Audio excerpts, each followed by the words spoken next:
Je vous salue tous, bien-aimés, dans le nom précieux du Seigneur Jésus-Christ. Voilà, je bénis le Seigneur dans son amour qui permet que je puisse faire cet enregistrement sur un sujet qui est véritablement pour moi capital aujourd'hui dans l'Église. Parce que c'est un sujet qui de plus en plus cause du trouble et dégâts dans la vie de plusieurs enfants de Dieu et même des ouvriers, des serviteurs de Dieu, des personnes appelées, établies même déjà dans le ministère. Je voudrais parler ici du sujet du mariage, du divorce et du remariage. Je pourrais même dire du mariage, de l'adultère, du divorce et du remariage. C'est vraiment un sujet qui est grave. Et plusieurs fois, j'ai été interpellé déjà par des bien-aimés sur cette question-là. J'ai apporté toujours des réponses aux concernés, à ceux qui me posaient des questions. Et là, le Seigneur met dans mon cœur de faire un enregistrement sur ce sujet avec un peu plus de détails afin que, à la lumière des Écritures, nous voyons quelle est la volonté, la pensée même du cœur de Dieu sur ce sujet. Je veux donc bénir le Seigneur encore pour ce vendredi 7 août 2020 où il me permet de pouvoir accomplir ce fardeau ou décharger ce fardeau à ses pieds. Je nous invite à prier, bien-aimés. Père éternel, je veux te rendre grâce encore pour ton amour en ce jour. Reçois toute la gloire parce que c'est par amour que tu permets, Seigneur, que nous ayons des lumières sur des choses où il y a de l'ombre, sur des choses où il y a des polémiques, sur des choses où plusieurs ne s'entendent pas. Seigneur, ce que nous voulons, c'est ta volonté, celle-là qui est parfaite. Seigneur, nous voulons ta volonté au commencement, parce que tu as fait de nous de nouvelles créatures en ton Fils. Et ainsi, Seigneur, tu nous as rendus capables de marcher selon ta volonté au commencement. C'est pour ça que je veux te dire merci pour ton amour, Père. Et je prie vraiment que tu ouvres le cœur de tes enfants, qu'aucun cœur ne se ferme, qu'aucun cœur ne soit endurci, mais Seigneur, que tu apportes véritablement la vérité, la lumière et aussi la délivrance. Seigneur, ne laisse pas la crainte, ô Dieu, tenir captif tes enfants.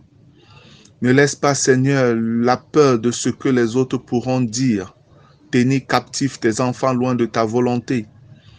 Père, parce que ce qui est important, c'est d'être en communion avec toi et en communion pour l'éternité.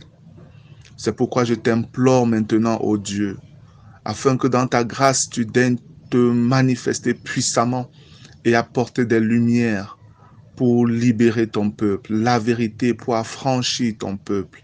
Au nom béni de Jésus-Christ, notre Seigneur et Sauveur. Amen. Gloire à Dieu. Voilà, bien-aimés, nous allons commencer notre étude par voir déjà ce que le Maître lui-même a enseigné sur le sujet du mariage, du divorce et du remariage. Et en deuxième lieu, nous verrons également ce que les apôtres et prophètes établis par le Maître ont enseigné davantage à l'Église. Parce qu'il est écrit dans Éphésiens 2:20 que voilà, nous l'Église, nous sommes édifiés ou nous sommes bâtis sur le fondement des apôtres et des prophètes de la nouvelle alliance, Jésus-Christ lui-même étant la pierre angulaire. Gloire à Dieu. Je commencerai donc dans Matthieu au chapitre 5. C'est le premier livre, le premier évangile qui est posé dans les Écritures. Ce qui m'intéresse véritablement, c'est à partir du verset 31. Mais nous partirons du verset 27 afin que les choses soient un peu plus claires puisque c'est toujours une question liée à l'adultère. Mais avant même d'aller là-bas, je voudrais nous inviter à garder un verset particulier dans notre esprit et c'est le dernier verset du chapitre précédent, donc du chapitre avant le chapitre 5, le chapitre 4, le verset 25 du chapitre 4, il est écrit: une grande foule le suivit. La foule ici suivit Jésus. Une grande foule le suivit de la Galilée, de la Décapole, de Jérusalem, de la Judée et d'au-delà du Jourdain. Et on nous dit dans le chapitre 5, à partir du verset 1, voyant la foule, Jésus monta sur la montagne, et après qu'il se fut assis, ses disciples s'approchèrent de lui. Verset 2, puis ayant ouvert la bouche, il les enseigna et dit. Voilà donc, nous voyons à partir du verset 25 du chapitre 4 que le Seigneur est au-delà du Jourdain, et c'est à cet endroit qu'il étant suivi par une grande foule, il va sur une montagne où il s'assoit, et après, voilà, ces personnes viennent et le Seigneur ouvre la bouche pour commencer à les enseigner. C'est ce qu'on a appelé pour certains le sermon sur la montagne. Le Seigneur commence donc, appelons ça comme ça, le sermon sur la montagne par les béatitudes, où il révèle des valeurs assez élevées pour le commun des mortels, pour de simples hommes. Et ce sont des valeurs liées à la vie dans le royaume. Et nous comprenons bien que pour pouvoir obéir à tout ce que le Maître dit là, il fallait véritablement un changement radical de la nature de l'homme. C'est pourquoi Jésus est venu et c'est pourquoi nous passons, nous également, par la nouvelle naissance afin de pouvoir marcher tel que le Maître le demande là. Le Maître s'adresse donc à son peuple, aux Juifs. Et au verset 27, il dit: vous avez appris qu'il a été dit, tu ne commettras point d'adultère. Mais moi, je vous dis que quiconque regarde une femme pour la convoiter a déjà commis un adultère avec elle dans son cœur. Et après, il dit, si ton œil droit est pour toi une occasion de chute, arrache-le et jette-le loin de toi, car il est avantageux pour toi qu'un seul de tes membres périsse et que ton corps entier ne soit pas jeté dans la géhenne. Et si ta main droite est pour toi une occasion de chute, coupe-la et jette-la loin de toi, car il est avantageux pour toi qu'un seul de tes membres périsse et que ton corps entier n'aille pas dans la géhenne. Et il reprend une chose nouvelle qui avait été dite à partir du verset 31, mais je vais revenir au verset 28 avant. Le Maître dit, mais moi je vous dis que quiconque regarde une femme pour la convoiter a déjà commis un adultère avec elle dans son cœur. Ici, le mot femme dans le grec, c'est le mot gouné. Et le mot gouné peut parler d'une femme ou alors d'une vierge ou même d'une épouse. Donc, ce mot gouné contient en fait les différentes phases d'une personne, d'un sexe féminin. On peut être vierge, on peut être épouse, on peut être célibataire et autres. Voilà un peu ce que cela renferme. Mais pour bien comprendre le contexte ici, c'est la suite qui nous donne de comprendre de quelle catégorie de femme il est question. En réalité, il est question ici d'une épouse. Quiconque regarde une épouse de quelqu'un et la convoite dans son cœur, celui-là a commis un adultère. Pourquoi est-ce que je peux affirmer que c'est une épouse, dont la femme de quelqu'un, quelqu'une de marié? C'est avec le mot qui suit quand on parle d'adultère. Adultère. Normalement, dans plusieurs passages des Écritures, lorsqu'on parle d'adultère, notamment dans le Nouveau Testament, le mot qui est utilisé la plupart du temps, c'est le mot pornéia. Et le mot pornéia, en fait, nous parle de toute forme de relation sexuelle illicite, donc des relations sexuelles en dehors de la volonté de Dieu, violant la loi de Dieu. Mais dans ce contexte-ci, adultère, ce n'est pas le mot pornéia, non, c'est plutôt le mot moikio. Et le mot moikio en grec parle exactement du délit d'adultère. Et pour qu'on parle d'un délit d'adultère, il faudrait que la personne avec qui ou pour qui on a de l'attirance ou de la convoitise soit une personne mariée.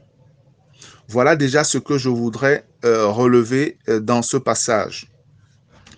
Si nous descendons donc à partir du verset 31, là il est écrit,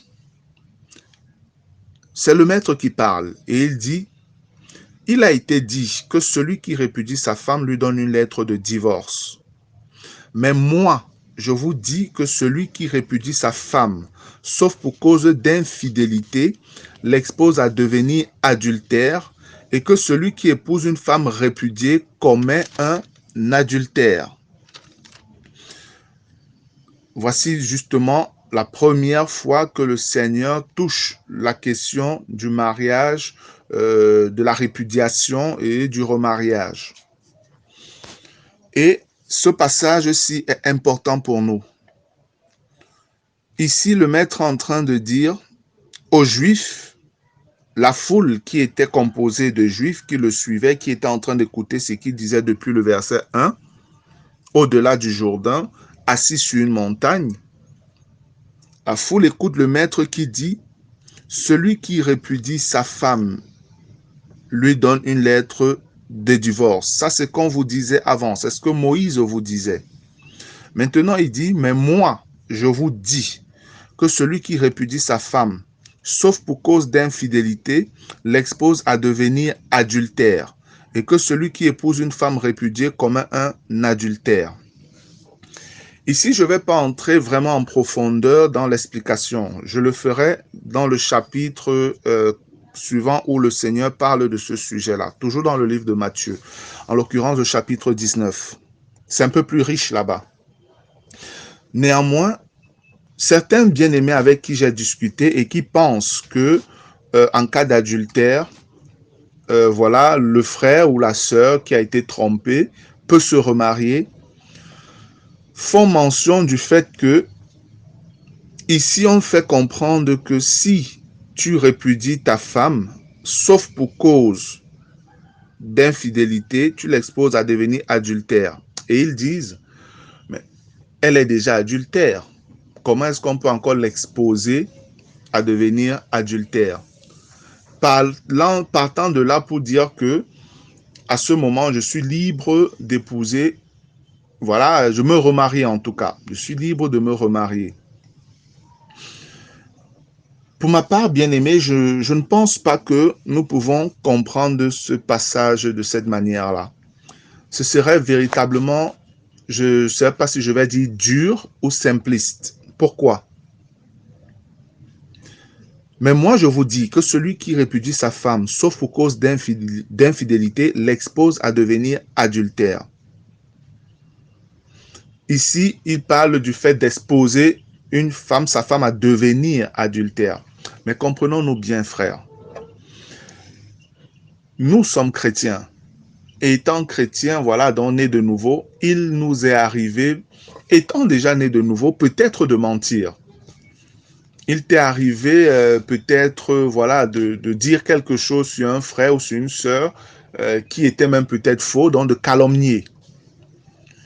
La question que je veux poser, c'est est-ce que le fait que tu aies peut-être menti, voilà, c'est arrivé, c'est sorti comme ça dans une circonstance ou une autre, tu as menti et tu t'en rends bien compte après, tu te répands même. Est-ce que le fait que tu aies menti fait de toi un menteur? Comprenez bien, je parle ici de ta nature. Est-ce que tu es devenu un menteur? Est-ce qu'on peut désormais t'appeler menteur parce que tu aurais menti?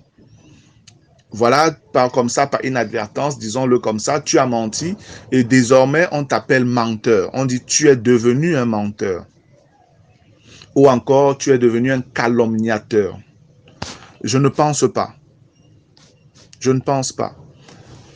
C'est pas parce que quelqu'un a menti une fois qu'il est devenu un menteur. C'est pas parce que quelqu'un a calomnié ou aurait calomnié une fois qu'il est devenu un calomniateur.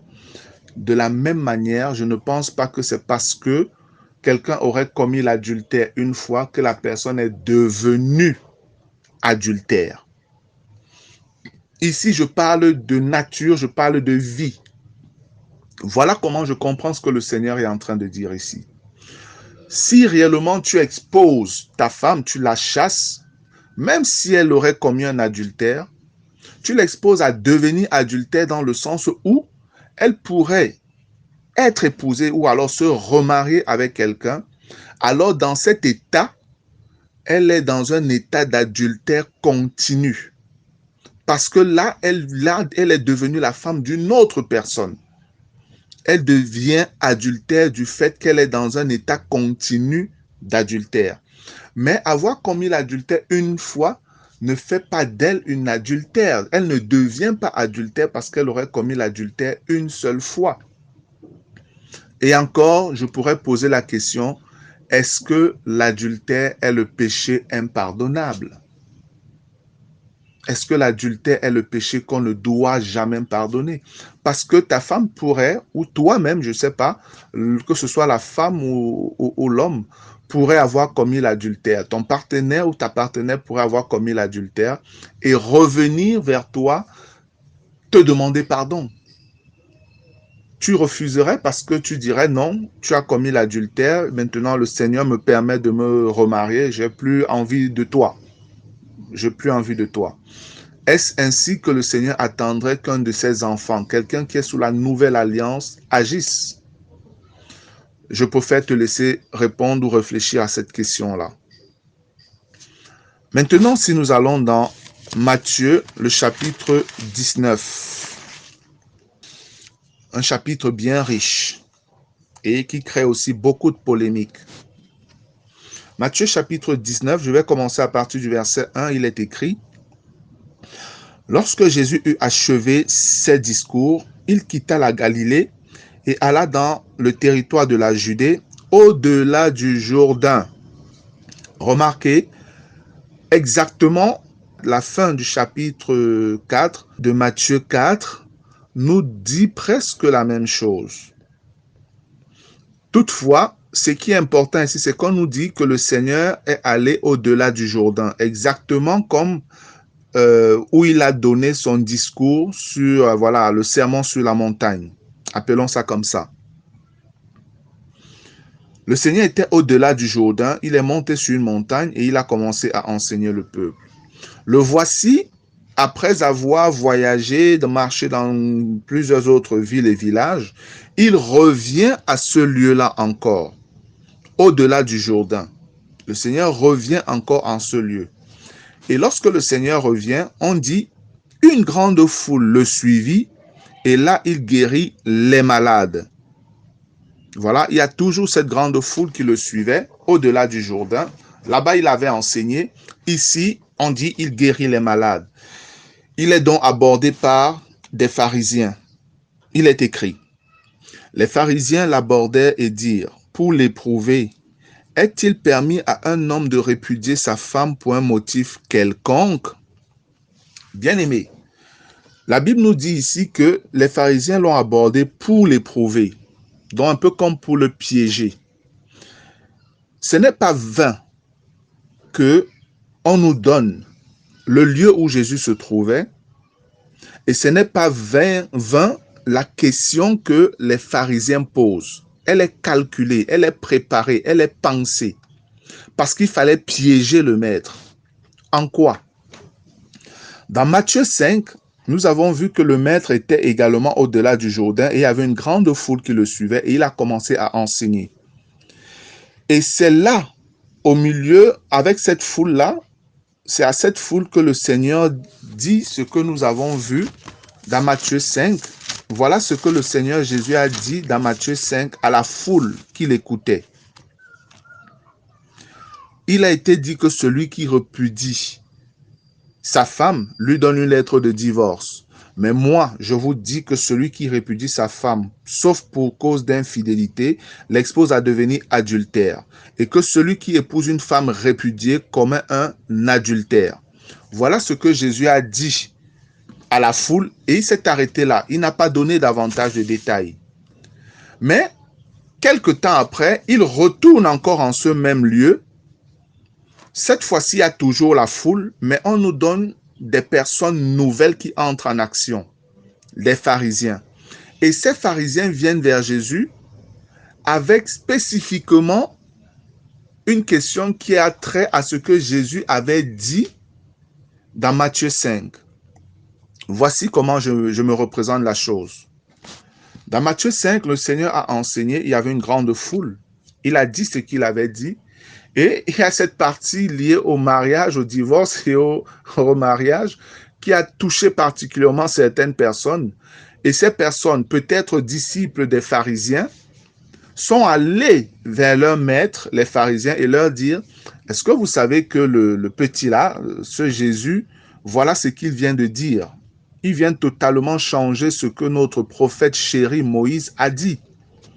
C'est grave. Et les pharisiens disent, ah bon?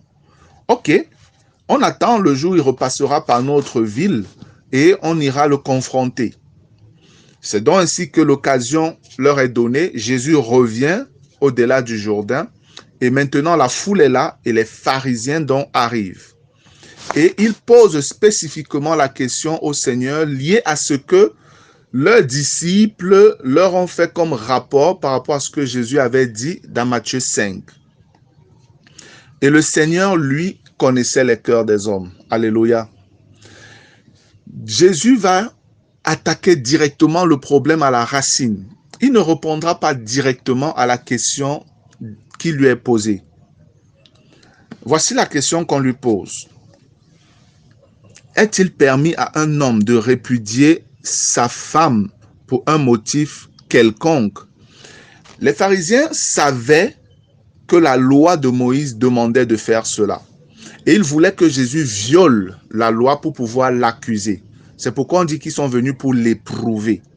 Et si vous voulez connaître où Moïse le dit, vous allez dans Deutéronome au chapitre 24, les versets 1 à 4.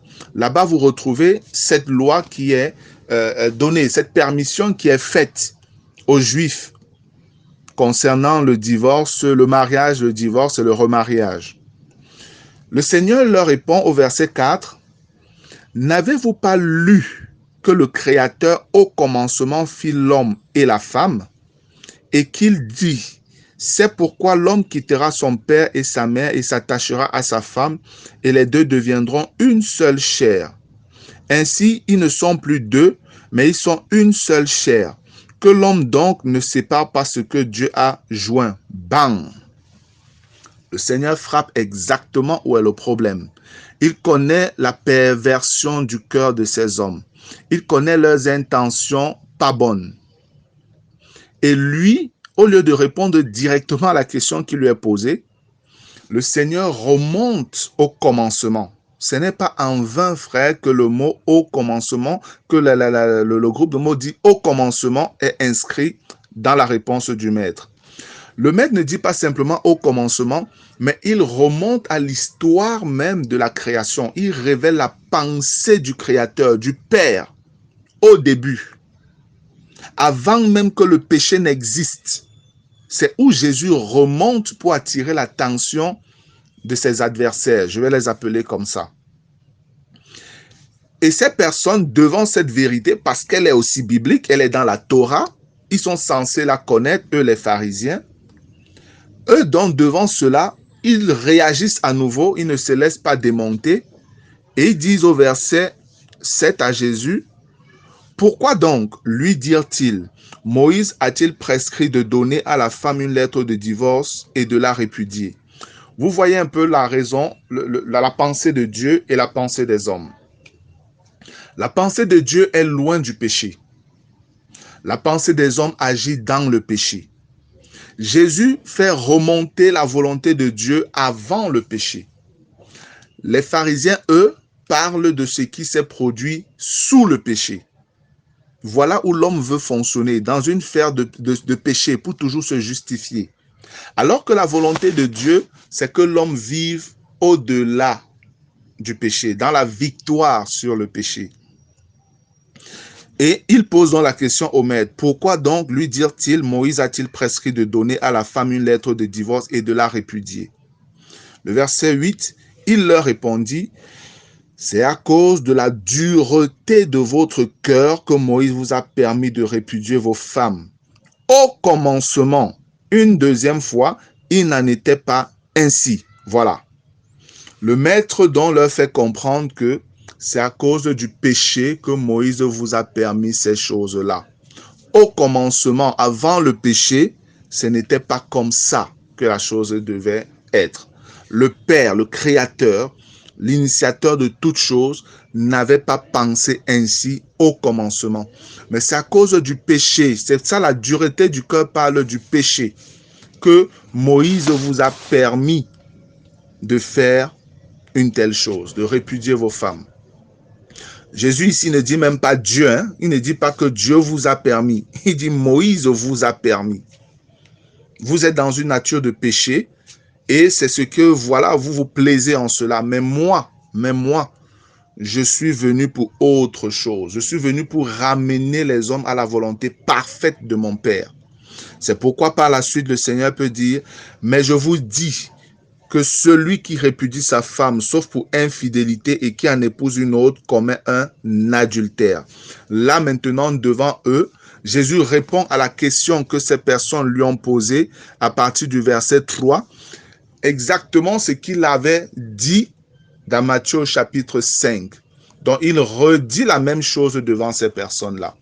Comme pour dire, ce que vos disciples sont venus vous dire, je ne me défends pas, je ne le renie pas, je l'ai exactement dit.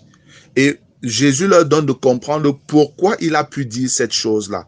Il a dit parce que c'était la volonté de Dieu au commencement. Voilà ce que Dieu, le Père, veut.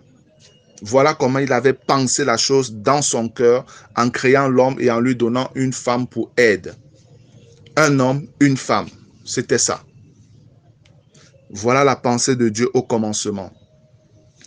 Mais ces hommes ont un cœur dur à cause du péché. Mais le Seigneur ne va pas baisser son standard à cause du cœur dur des hommes, puisque lui, il savait ce qu'il est venu faire. Jésus savait pourquoi il était venu. Et il dit donc, mais je vous dis que celui qui répudie sa femme, sauf pour infidélité, et qui en épouse une autre, commet un adultère. Lorsque le maître dit ça, certains frères aussi ont compris que oui, on n'a plus le droit de répudier sa femme pour quelque autre motif, excepté si elle a commis l'adultère. Oui, on peut la répudier et même se remarier. C'est ce que les bien-aimés, certains ont appelé la clause d'exception. Voilà, on a trouvé un mot théologique à cela, la clause d'exception. Donc, si ma femme a commis l'adultère, si mon mari a commis l'adultère, je peux divorcer et je peux me remarier. Est-ce que c'est ce que le maître est en train de dire ici? Je voudrais que nous sachions déjà, frères, que le Seigneur nous fait comprendre qu'il hait la répudiation. C'est écrit dans le livre de Malachie. Dieu hait la répudiation. Dieu hait le divorce. Donc, lorsqu'on arrive déjà au divorce, c'est un échec, même pour nous chrétiens, et je dirais même surtout pour nous chrétiens. Arriver déjà au divorce, c'est un échec. Ce n'est pas la volonté de Dieu. Le Seigneur veut toujours que nous nous pardonnions les uns les autres, comme lui nous a pardonnés. Malgré notre multitude de péchés, malgré nos rébellions répétées, Dieu est venu vers nous au travers de son Fils. Il nous a pardonnés et il continue même encore à nous pardonner. Et le Seigneur voudrait que nous agissions de même. Maintenant, je voudrais que nous comprenions bien ce verset 9, bien-aimés. Regardons bien le contexte des choses. Le Maître Jésus a dit qu'il a été envoyé aux brebis perdues de la maison d'Israël. C'est d'abord pour le peuple juif que Jésus est venu. Ça, c'est le témoignage des Écritures. Le Maître lui-même l'a dit. Je n'ai été envoyé qu'aux brebis perdues de la maison d'Israël. Là, Jésus est en face donc des pharisiens qui sont des juifs. La foule qui l'entoure, en majorité, je dirais, c'est des juifs. Les pharisiens sont des personnes qui sont censées connaître la loi. Et le maître dit, mais je vous dis que celui qui répudie sa femme, sauf pour infidélité et qui en épouse une autre, commet un adultère. Je lirai en enlevant ce que les autres ont appelé clause d'exception et voyons ce que ça va nous donner. Mais je vous dis que celui qui répudie sa femme et qui en épouse une autre commet un adultère. Voilà la véritable pensée du Seigneur Jésus-Christ, qui est la pensée de son Père. Mais je vous dis que celui qui répudie sa femme et qui en épouse une autre commet un adultère. Par cette phrase-là, en enlevant la clause d'exception, les pharisiens ont compris ce que Jésus était en train de dire. Et même les disciples de Jésus, qui eux aussi étaient des juifs, ont compris ce que le maître était en train de dire. Jésus disait à ces pharisiens, « Désormais, sachez que vous n'avez plus le droit de répudier vos femmes pour un motif quelconque. Et vous remarier, ce n'est plus possible. » Et le maître dit, quand le maître dit « sauf pour cause d'adultère », est-ce qu'il est en train de dire que vous pouvez répudier vos femmes si elles ont commis l'adultère et là vous pouvez vous remarier? Mais non, ce n'est pas ce qu'il est en train de dire. Pourquoi est-ce que je dis non, c'est pas ce qu'il est en train de dire? Parce qu'une fois de plus, bien aimé, la Bible nous fait comprendre que Jésus est né sous la loi. Et Jésus avait une foule qui l'entourait, en majorité, je suis persuadé, des Juifs, qui écoutaient constamment la lecture de la loi. Et il a en face de lui-même, devait dire des spécialistes de la loi, les pharisiens. Et c'est à eux qu'il dit ce qu'il dit. Mais bien aimé, est-ce que Jésus serait en train de dire donc à des spécialistes de la loi, sous le régime de la loi, si ta femme a commis l'adultère, répudie-la et marie-toi, il n'y a pas de problème? Est-ce que c'est possible que le maître soit en train de dire ça? Je dis non. Pourquoi? Pourquoi est-ce que je peux dire non? À cause de Lévitique chapitre 20 verset 10. Lévitique chapitre 20 verset 10, il est écrit: si un homme commet un adultère avec une femme mariée, s'il commet un adultère avec la femme de son prochain, l'homme et la femme adultères seront punis de mort. Voilà ce que la loi disait. Et vous savez combien les Juifs ne jouaient pas avec la loi. Même comme ils ne comprenaient pas l'esprit de la loi, ils agissaient selon qu'ils comprenaient. La loi de Moïse, en Lévitique 20, 10, nous fait comprendre que la personne qui commettait l'adultère ou les personnes qui commettaient l'adultère devaient être tuées. Ces personnes étaient lapidées à mort. Lorsque Jésus donc dit, mais je vous dis que celui qui répudie sa femme, sauf pour infidélité, et qui en épouse une autre commet un adultère, le Seigneur n'est pas en train de dire, si ta femme a commis l'adultère, tu la répudies et tu en épouses une autre. Mais non. Le Seigneur qui savait que sous la loi, si tu as commis l'adultère, c'était la mort. En réalité, Jésus était en train de faire comprendre à ses pharisiens et la foule, désormais, la seule raison pour laquelle vous devez vous remarier, c'est la mort de votre conjoint. C'est ce que le maître était en train de dire.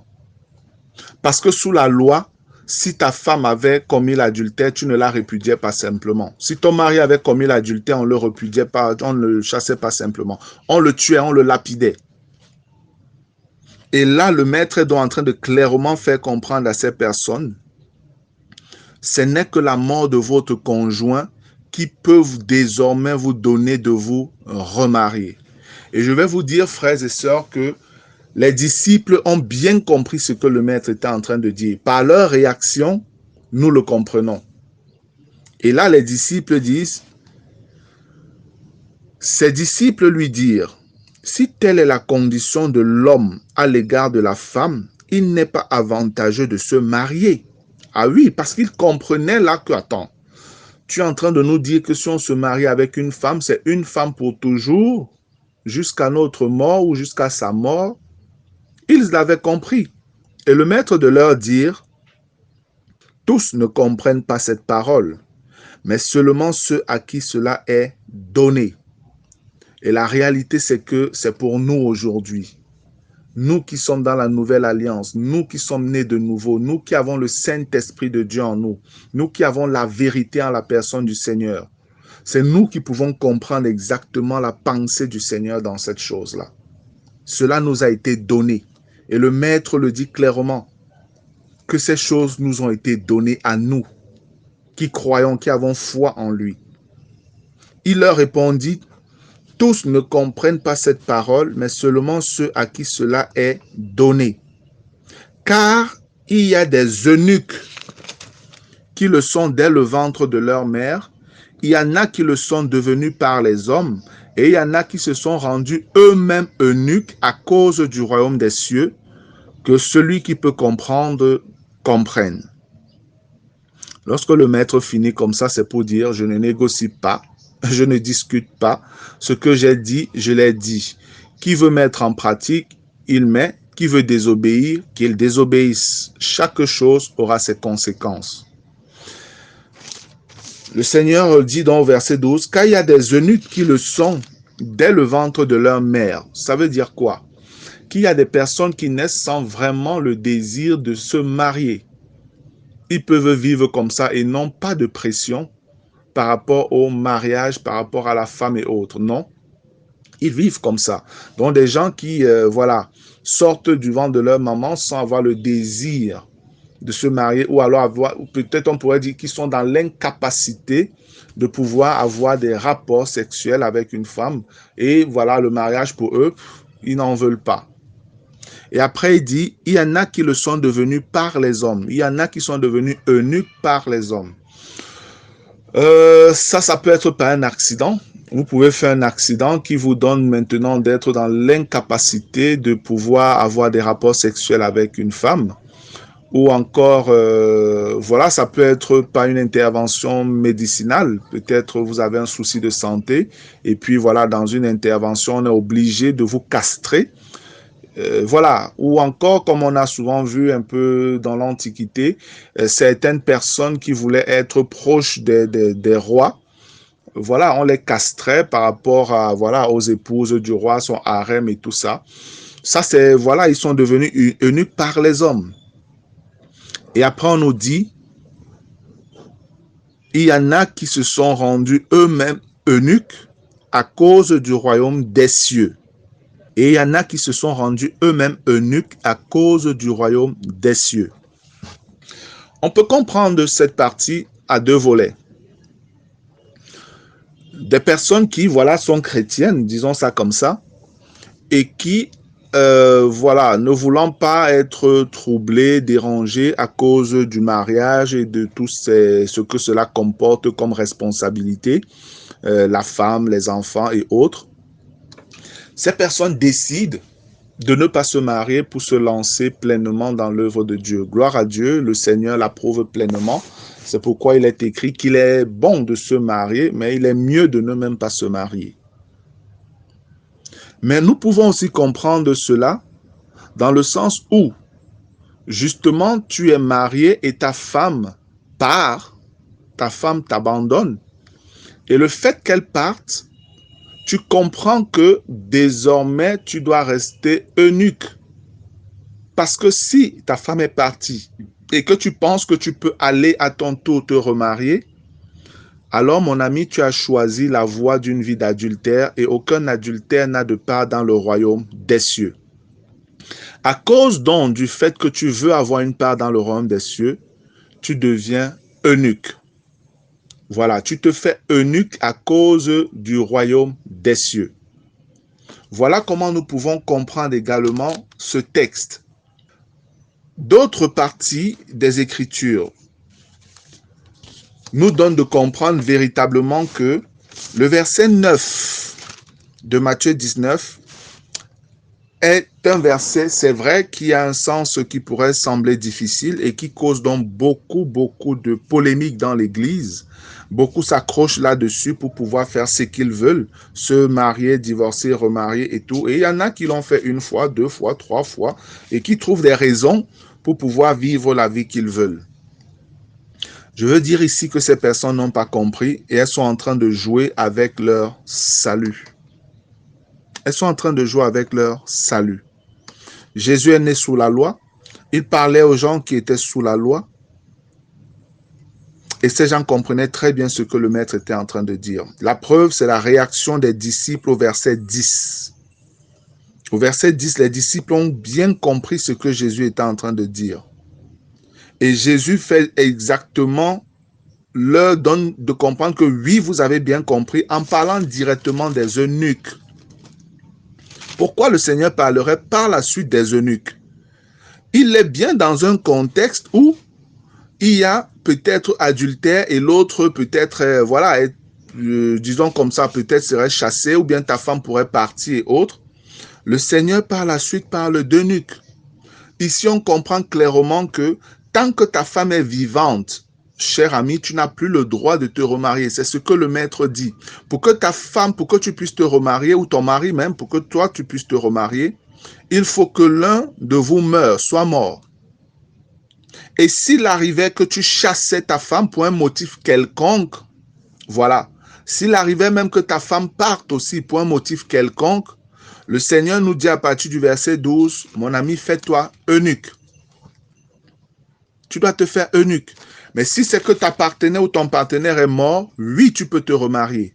Mais si c'est que pour un motif quelconque, la personne part, alors le Seigneur dit au verset 12, tu deviens un eunuque. Et les apôtres l'avaient bien compris.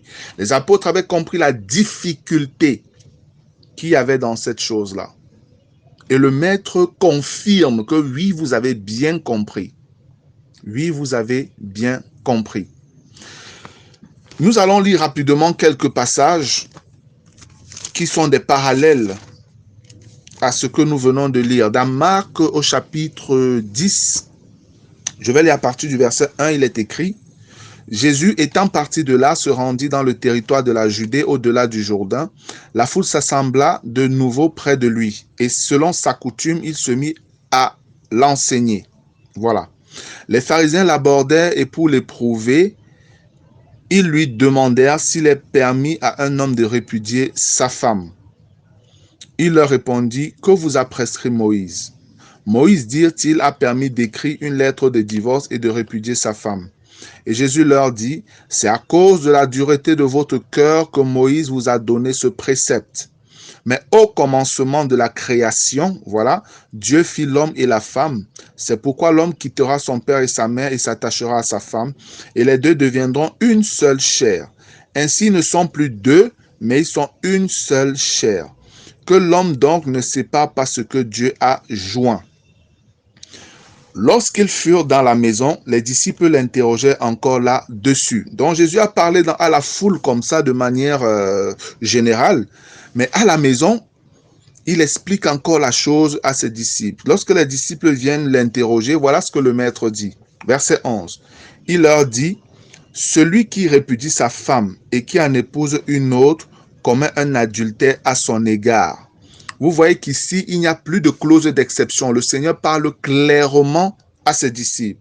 À la foule, le Seigneur parlait parfois en parabole, parfois avec un langage caché, mais à la maison, il expliquait tout clairement à ses disciples. Et c'est ce que Marc nous donne de comprendre. Et au verset 12, le Seigneur dit: et si une femme quitte son mari et en épouse un autre, elle commet un adultère. Les disciples avaient donc bien compris que si tu répudies ta femme et tu épouses une autre, tu deviens un adultère. Et aussi, si une femme quitte son mari et va épouser un autre homme, elle aussi, elle devient un adultère.